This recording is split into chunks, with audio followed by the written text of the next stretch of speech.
The Cowboys defeated the Seahawks 41-35. Geno Smith was 23 of 41, 334 yards, 3 touchdowns, 1 interception. He also had 2 carries for 6 yards and a rushing touchdown. This was a really solid day. The Cowboys aren't doing as well when they face a offense that has a little bit of juice to it. Geno Smith, this is one of his better days of the year.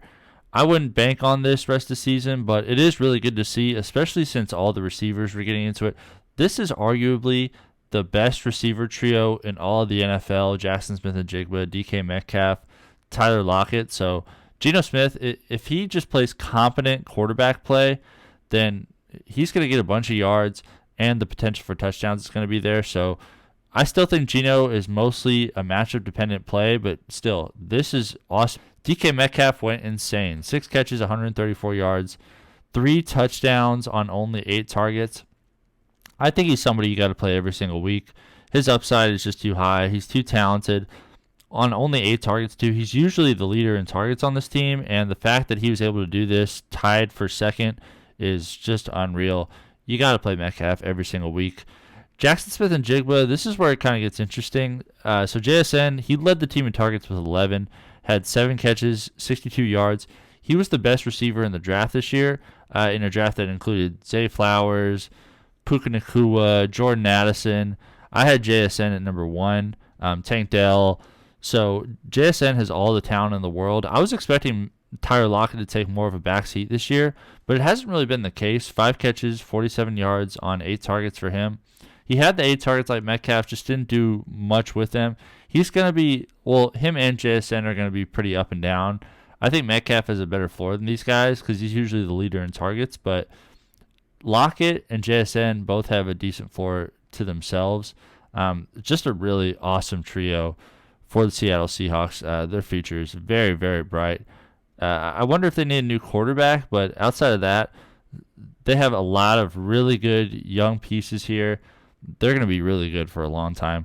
Noah Fant, 3 catches, 43 yards on 4 targets. He's probably the tight end on the Seahawks that you want to roster, but I wouldn't really suggest rostering a Seahawks tight end. Charbonnet had the catch for 39. Jake Bobo had a catch for 9 yards on 1 target.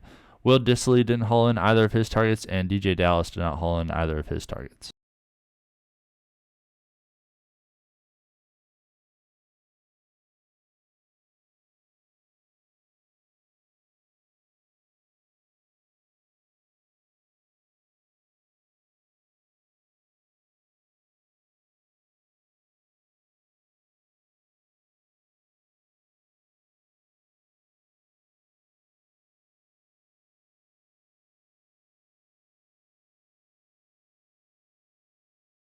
For the Cowboys, Dak Prescott is on absolute fire. 29 of 41, 299 yards, 3 touchdowns, no interceptions.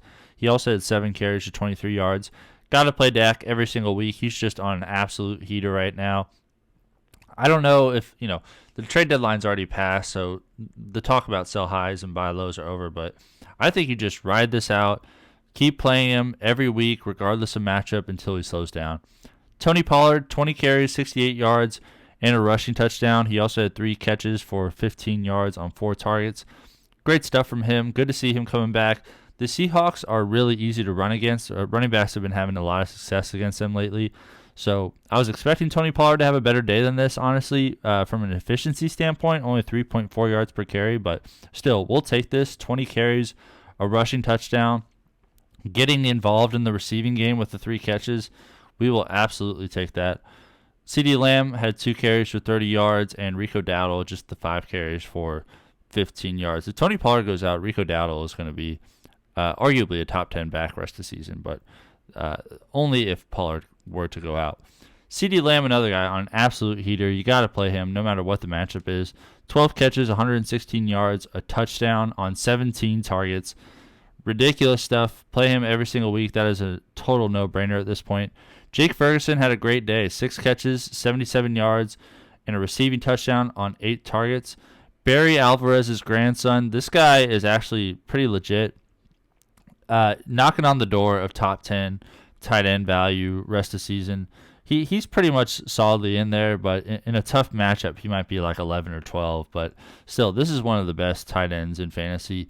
Absolutely. In a 10 or 12 team league, I can definitely understand playing Jake Ferguson every single week. Brandin Cooks, as long as Dak has a good matchup, he's going to be fine. 4 catches, 45 yards, and a touchdown. Keep playing him as you normally would. I would just, not somebody you want to just lock into a spot, but with a good matchup, I think he's worth playing. Jalen Tolbert, just the 1 catch for 17 yards. Luke Schoonmaker had a catch for 12. Kevontae Turpin had a catch for 10 on 3 targets. Rico Dowdle added a catch for 7, and Michael Gallup did not haul in his only target. He is a very safe drop. That'll do it for me, everybody. Thank you so much for watching. Please like, comment, subscribe. Follow at We Are Drafting on Instagram. We got position rankings, ads, drops. We got Heisman ballots we're going to be putting up there every single week. MVP ballots I'm working on right now. Rookie of the Year. All the NFL awards. We're going to have full ballots, 1 through 10 of those. So check those out, and thank you again so much for watching.